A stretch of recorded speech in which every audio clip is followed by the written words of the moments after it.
Hey, what's up, soldiers? Chris here, caribbeanpot.com. Always a pleasure having you guys here in the kitchen with me. It is smack in the middle of winter. January in Canada is freezing. Means one thing, a stew, but not any ordinary stew. We use an oxtail. So today we're doing an oxtail stew. We're going to start it on the stove, but we're going to finish it in the oven. Yes, the oven. Vibes it up, man. In my big, heavy, cast iron glazed pot. This is going to go into the oven. We are doing this in the oven today.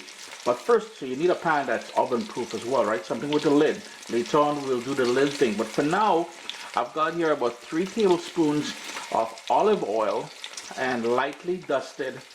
That is the oxtails there. Lightly dusted in flour, nothing else. No salt, no black pepper, no seasoning, nothing like that.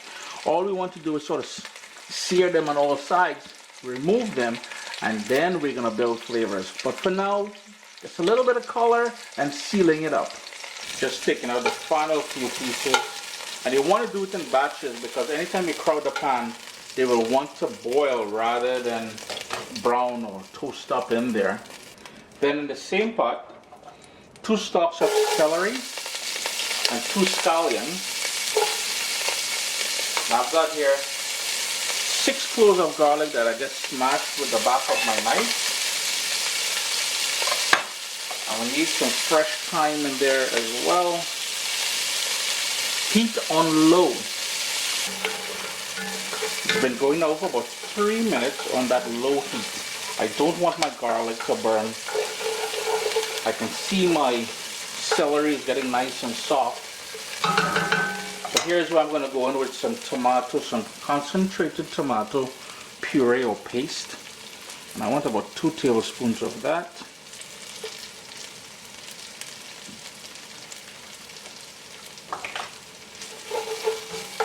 Just going to give that a quick mixy mix because the heat from the bottom of that pan there is going to bring out the sweetness of that tomato.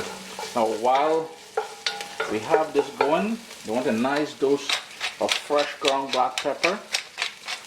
And all the ingredients we use here today will be posted in the description of the video.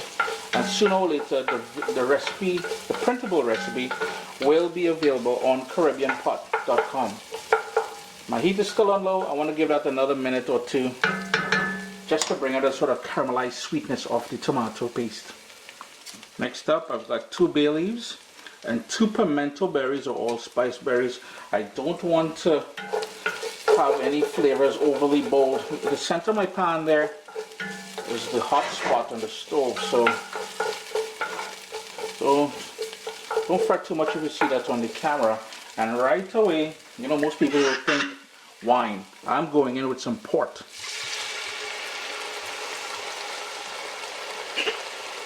And this is one of my new favorite ports. Sanderman. And anyways, it's from 1790. My heat is still on low and I'm deglazing the bottom of the pot now with that. And you can, oh man, is the kitchen ever smelling awesome. It's been about 2.5 minutes since I added the port. All the alcohol has burnt out. We got a niceness on the bottom of the pan. And this is where we're gonna add back the oxtails to the pot along with any juices. We're going to stir the pot really good to coat the oxtails with all that niceness from the bottom of the pot there. And you guys can start seeing the level of flavor we're going to get out of this here.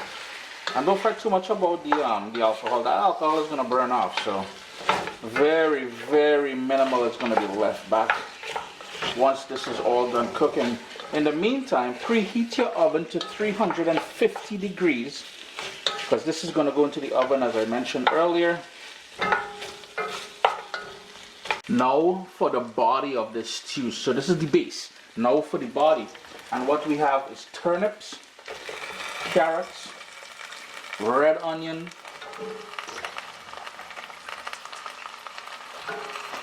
there's also parsnips in there. We've got some button mushrooms, baby potatoes with the skin still on. And the reason why I'm leaving it with the skin still on is because this is going to go into the oven for about 2.5 to 3 hours. And this is why the parsnips and the carrots, everything, they're in big chunks. We don't want it falling apart too much while it's in the oven. And the final sort of hearty stuff I like going in there with is some diced or cubed pumpkin. We need liquid now to braise this in the oven. But before we forget, we need to go in with some salt. And bear in mind that whatever sort of beef stock or whatever it is that you're using will have sodium in it. So be mindful of that later on. You can adjust the salt. It'll be difficult to take out salt. Remember, always remember that. And there I am. I'm going in with some low sodium beef stock.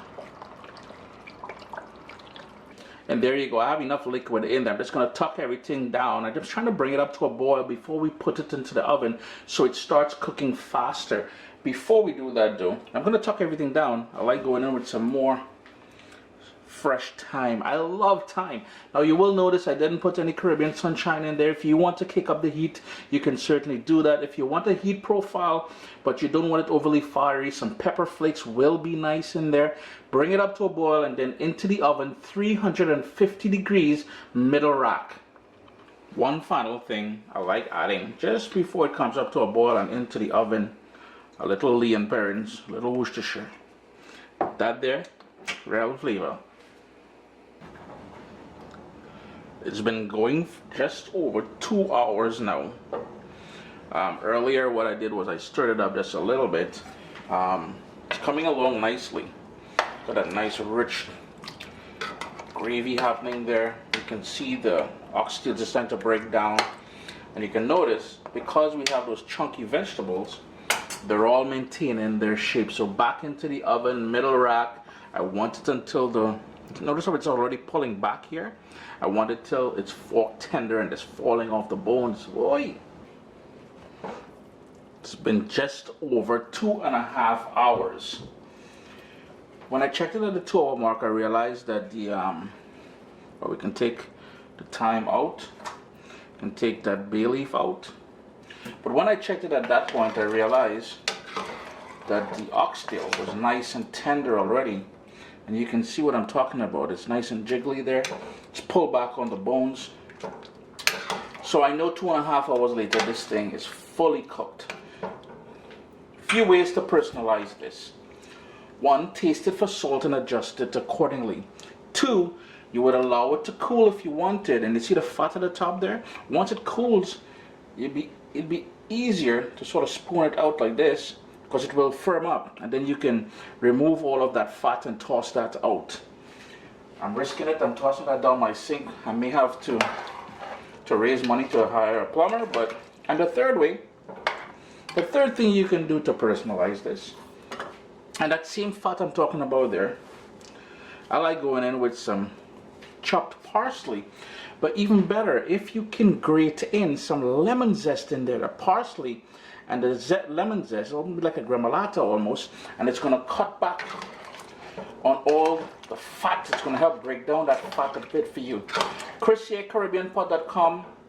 Yo, comfort food at its best. Always a pleasure having you guys here in the kitchen with me.